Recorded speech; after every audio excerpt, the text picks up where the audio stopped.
so I need someone to be as spontaneous as me and not want to stay inside and everything. So it was honestly actually yeah, it was, everything she was like not the norm of what I normally am used to seeing myself in. So it was overall just like a just mind changing experience, I guess, in my dating world and everything.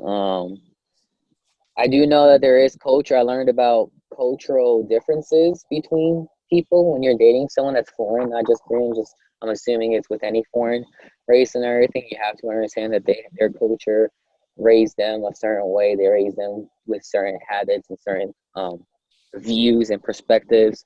So when you do something that tarnishes that perspective review, it offends them in a way. You have to understand that that's because that's how they were brought up and everything. I guess it's a good that's a good example. Okay, okay, a good example. Here we go. The first date I ever went with my ex-girlfriend. We went to a restaurant, and the norm, right, is you sit down with the opposite sex, and you both order a meal from the menu. You both, have your own meal, and you eat your own meal. So we're sitting there and we're looking at the menu, and it was like a steak restaurant, and I was like, oh, this looks pretty good. I think I'm gonna get the T-bone. And what are you gonna get? And then like she was like, I felt kind of shy, just like staring at me, and I didn't understand it. I was like, I guess she's like wants the same thing as me or whatnot, and everything. And then the waiter came, and then he was like, all right, how can I help you? And then I was like, all right, yeah, I'm gonna get the T-bone with these sides and that, and I think she wants, I guess, the same thing as me and everything. And then the waiter even looked at me weird, and then like looked at her, and then she looked at me, and then she was like, hold on, can you just give us a minute, please? And I was like, what's going on? I'm confused. On steak? She was like, no, you don't share meals. And I was like, yeah, you can have some of my steak. She was like, no, like you don't share your like. So there, um, Korean, how do I?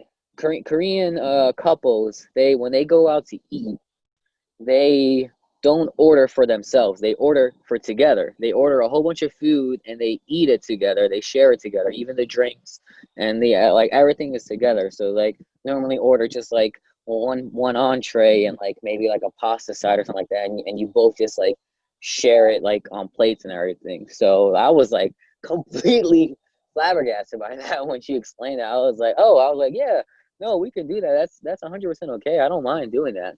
So that was I had a and like every since moving forward, like whenever we went out to eat and everything, it would just be us like conversating like, okay, what do you want to try? Oh, well, I want to try this. I was like, okay, well, I want to try that, and then you just order one, and then you just eat off of each other and everything. So it's a more of a like a Like a I guess like an intimate experience. What happened? yeah, it's a in their culture it's more of a communal eating. It's it's a Yeah, form of like an affection for them that you're willing to share your food. yeah, hmm What you think yeah, of and like I mean, we that? even went down. What happened? What you think of that? Did you like that new experience of doing that? Yeah, I ended up like like I felt like it was like a different type of connection intimacy because I'm talking about like it even went down to the part where I was basically like I was feeding her and like she would feed me and everything. So like it was like I was like I feel like I'm being babied, but then after like a couple of times of doing it and everything, you grow like this connection and like it's like a different type of I don't even know how to explain it. You just grow this bond and this caring for each other and everything, and then when it doesn't happen, I'm like, what the hell, man? Like you don't like me or whatever. There's a uh, history on that piece of culture. The reason why they show that type of affection with people that they're that close to is they want to know that when they're at old age, that you're willing to take care of them, and that's a beginning sign of and hmm I think that's 100%. I agree with that too, because they like, and it's not just with food. I mean, my ex girlfriend, she asked about my skin and buy me skin product. I never had a woman do that at all in America at all. Like she would put lotion on my face and everything. I never had that experience even too. it was just all around just the whole experience. I never with any other woman I had before and everything. The biggest hurdle, which eventually came down the road, was I guess her parents. Like I said, this is what I was talking about earlier in the conversation, that the older generation is set on their ways. They don't take too kindly of foreigners or anything like that. It's part of the Asian culture. The parents and grandparents still like to be in control of the younger people's life. Yes. So basically, what it came down is I was her first foreign boyfriend. I never, because she dated strictly Korean boyfriends and everything, and she just couldn't have the courage to eventually tell her parents that she was dating a foreigner, because 99% they were going to tell her, no, you need to go break up with him. Like, you're not dating a foreigner, which frustrated me a lot because, I mean, she's 29, 30 years old. She's a grown woman. She should be making her own decisions and everything, but Hello. she's living with her parents. She's living with her parents. She's giving her mother money monthly and everything. So I felt like she was trapped. I don't know. It's funny because there's this show on TLC called 90 Day Fiance. I don't know if you've ever seen that. Yeah. Um, and it's funny because I was just watching this episode the other night with my friend, and it was about this American woman and a Samoan guy, and his Samoan mother did not want her to marry her son unless she would give her money every month, like Right. he was giving her money every month. And I was like, holy shit! I was like, what if I got myself into a situation like that with my ex girlfriend, because she was paying for her mom every month Yeah. and everything. Yeah. But He was ready to fist fight the mother and the sister. yeah, yeah.